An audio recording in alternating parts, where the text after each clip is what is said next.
प्रभु यीशु ख्रीस्त में मेरे प्यारे भाइयों और बहनों, आज फिर एक आशीषित सुबह हम सब पिता परमेश्वर के वचनों को सुनने के लिए एक साथ एक परिवार स्वरूप इकट्ठा हुए हैं। कभी आपने गौर किया है कि हर दिन एक जैसा नहीं होता। किसी दिन आप महसूस करेंगे कि आप बहुत खुश हैं, तो किसी दिन आप निराशा की गर्त में होंगे, कुछ भी सही नहीं चल रहा होगा। और अमूमन हम क्या करते हैं, अपने आप को इस संसार की भाग दौड़ से अलग कर देते हैं। हो सके तो घर में कमरा बंद करके अंधेरे में कुछ पल बिताना चाहते हैं, क्योंकि हम चाहते हैं कि सबकी नजरों से हम दूर हो जाएं। लेकिन आज का वचन हमें यह याद दिला रहा है कि चाहे हम कितनी भी दूरी बना ले, किसी भी गर्त में हो, पिता परमेश्वर की दृष्टि हमसे नहीं हटती। उसकी आत्मा हमारे साथ निरंतर बनी रहती है। तो आइए आज के ठाडस बधाने वाले वचन का हम अध्ययन करें, जो कि लिया गया है भजन संहिता से, अध्याय 139 7 से 8, और वह इस प्रकार है। मैं तेरे आत्मा से किस ओर जाऊं और तेरे सामने से किस ओर भागूं? यदि मैं स्वर्ग पर चढ़ूं तो तू वहीं है, यदि मैं अधोलोक में अपना बिस्तर बिछाऊं तो क्या देखता हूं कि तू वहीं है। प्यारे भाई और बहनों, आज के इस वचन से एक चीज तो साफ है कि दाऊद अपने दिल का हाल बयां कर रहे हैं। वह एक तरीके से कह रहे हैं कि मैं तेरे आत्मा से किस ओर जाऊं, यानी भगवान से छिपने की जगह ढूंढना बहुत मुश्किल है। कुछ ऐसा जैसे कोई अपनी ही परछाई से भागने की कोशिश कर रहा हो। और दूसरे हिस्से में कितनी गहरी बात कही गई है, यदि मैं अधोलोक में अपना बिस्तर बिछाऊं तो तू वहीं है। अब समझिएगा, अधोलोक का मतलब सिर्फ मौत की जगह नहीं है, बल्कि यह इंसान के जीवन के उन सबसे बुरे पलों को दिखाता है जब वह पूरी तरीके से अकेला और टूट चुका होता है, हार और गहरे अंधेरे में डूबा हुआ पाया जाता है। दाऊद आज ये कह रहे हैं कि हे प्रभु, अगर मैं खुशी के शिखर यानी स्वर्ग जैसी ऊंचाई पर रहूं तो तू वहीं है, लेकिन अगर मैं अपनी जिंदगी के सबसे काले और गंदे गड्ढे में भी जाकर लेट जाऊं, जहां कोई मुझे देख नहीं रहा हो, तो भी तू मुझे वहां अकेला नहीं छोड़ता।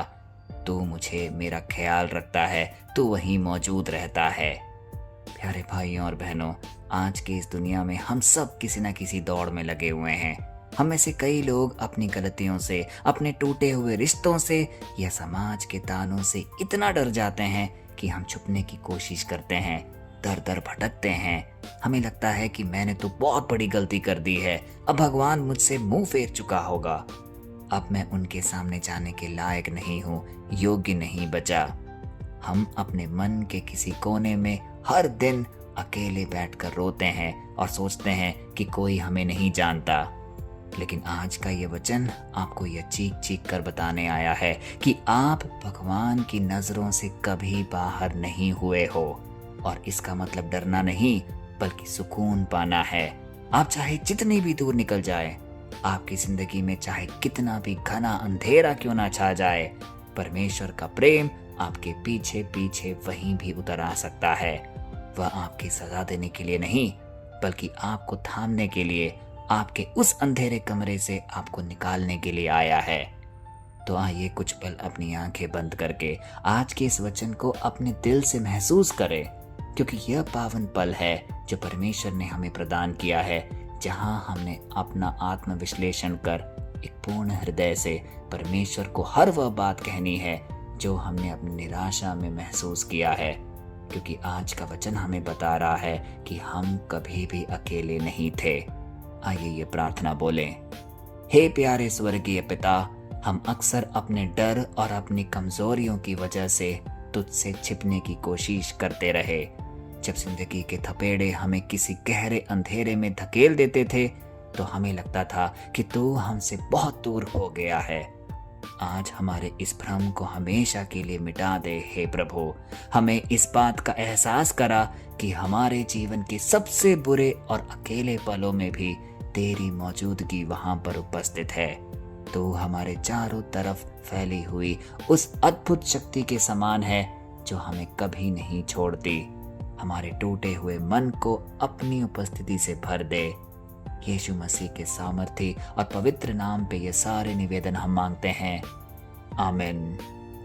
प्यारे भाई और बहनों, ये याद रखिएगा कि दुनिया की कोई भी गहराई, कोई भी अंधेरा और आपकी कोई भी कमजोरी आपको उस महान प्रेम से अलग नहीं कर सकती जो हर पल आपके साथ साथ चल रही है। अपने सिर को उठाइए, हर नकारात्मक चीज को दरकिनार करिए, क्योंकि जो परमेश्वर आपके साथ खड़ा है वही आपका सृष्टि करता है। उसने आपके लिए एक उज्जवल भविष्य तय कर रखा है। आपको परमेश्वर की कृपा, अनुकंपा और दया हमेशा मिलती रहे। जय मसीह की।